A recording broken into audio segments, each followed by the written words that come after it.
A while ago I made a video about some of the more obscure and interesting interactions with the Ejirok card in Inscryption Casey's mod.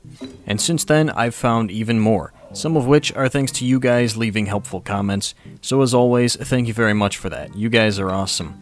So, here are a bunch more weird and crazy things you can do with the Ejirok card. If you get more than one of the same pelt and combine them with the Mycologists, then trade that combined pelt to the trader, the cards you get to choose from are also combined, all except for the Ejirok card.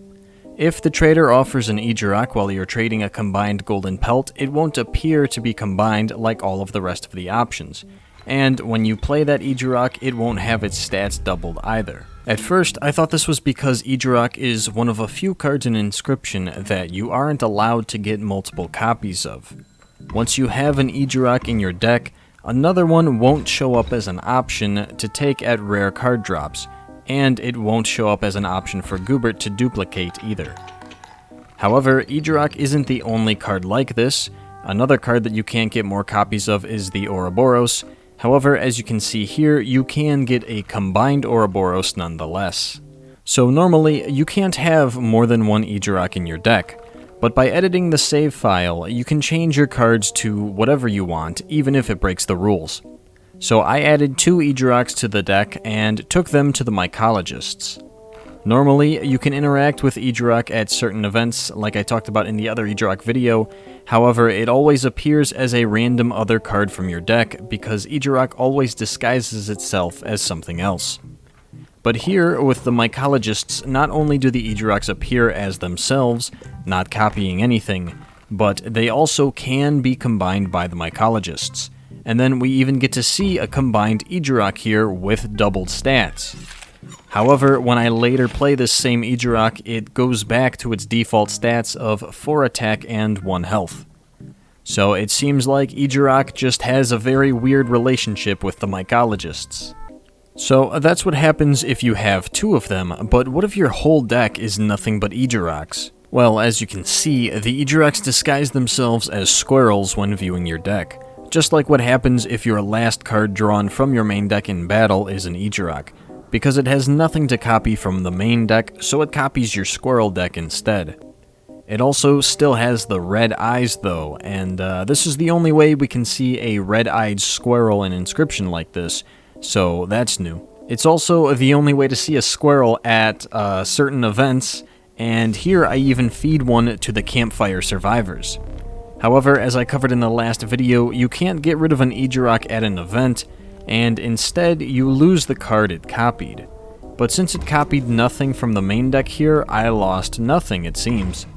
Either the campfire survivors just ate a phantom meal, or maybe my squirrel deck is missing a member right now. I don't even know. So next, let's test our only Ejirok deck in battle. The first 2 Ejiroks we draw appear without disguising themselves, and the final one appears as a squirrel, like when you normally draw the Ejirok as your last card.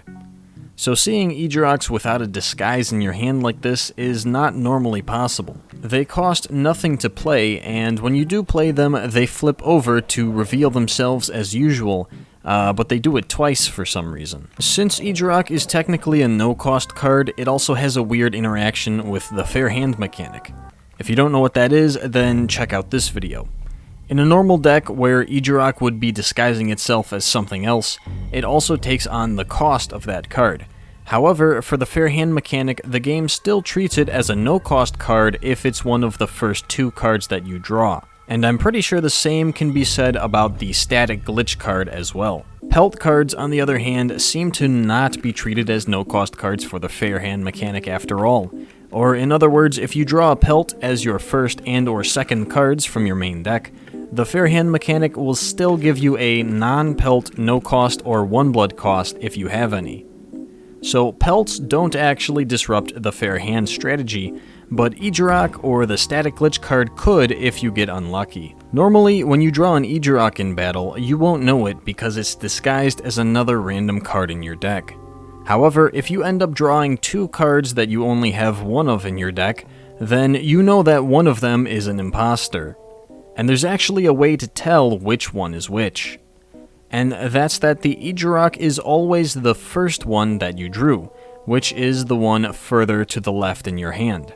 The reason for this is that whenever you draw the Ijiraq, that is the moment that it copies something that is currently in your deck. So therefore, you would always draw the actual card after drawing the Ijiraq.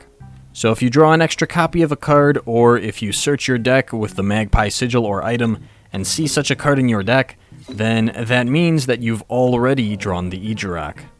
There's also a unique interaction with this, and specifically the Amoeba card. Amoeba has the Amorphous Sigil, which changes to a random sigil as soon as you draw a card with it.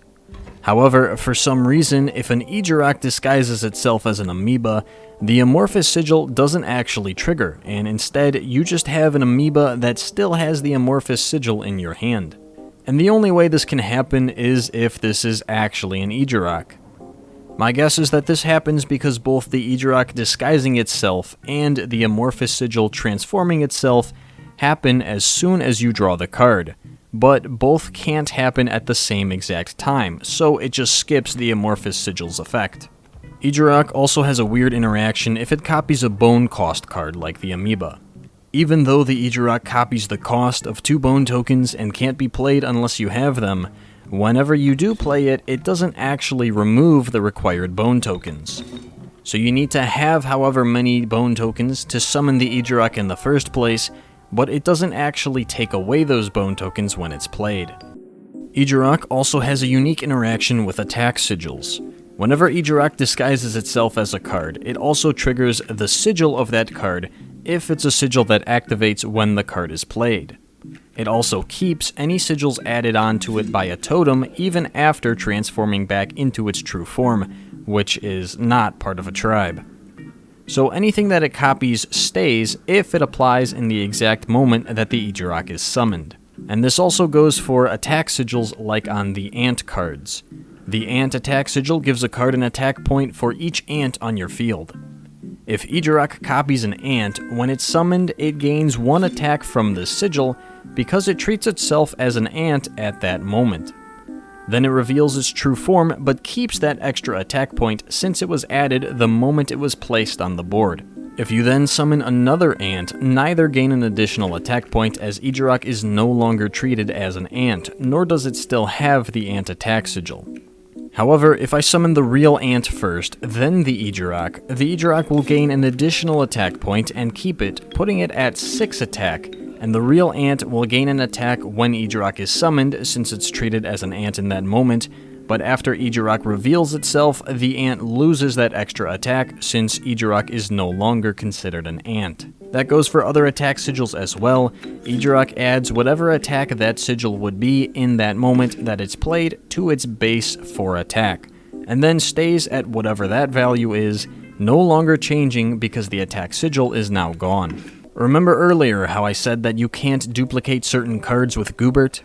Well, if you go to his event with nothing but cards that he can't copy for you, it actually results in a soft lock where you're stuck on this screen. The same thing happens if you go to a campfire with nothing but the static glitch card because they can't be buffed, so you'll also just get stuck here. And lastly, in the other Ijiraq video I showed the golden Ijiraq interaction, thinking that it was the only card that could do this. But if you transfer the Finical Hatchling sigil onto a golden pelt and meet the requirements for that sigil to activate, then the golden pelt will transform into a golden Hydra. It still has the Finical Hatchling sigil on it for some reason, and it appears to have 0 attack just like the golden Ijiraq, but it functions just like a normal Hydra. It just looks kind of cool. Also, sigils transferred onto golden pelts are also golden instead of the usual blue, which I never really noticed until now. So that's all I've got on the Ijiraq. Let me know what you think in the comments. Thanks for watching, and I'll see you next time.